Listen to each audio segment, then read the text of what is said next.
Lithium battery 50 ampere 60 volt pack তৈরি করতেছি আমরা। বিএমএস কানেকশনের জন্য তারগুলো কানেকশন করতেছি। 50 এম্পিয়ার সেল। এটা হচ্ছে জেকে বিএমএস, সবচেয়ে ভালো BMS, smart BMS, JK BMS আমরা তৈরি করতেছি।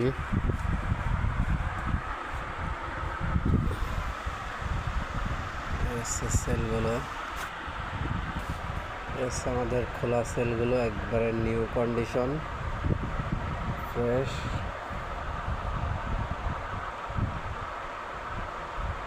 আমাদের কাছে যে কোনো ব্যাটারি প্যাক তৈরি করা হয়, 60 ভোল্ট, 48 ভোল্ট, 72 ভোল্ট, যে কোনো প্যাকেজ তৈরি করা হয়। আপনাদের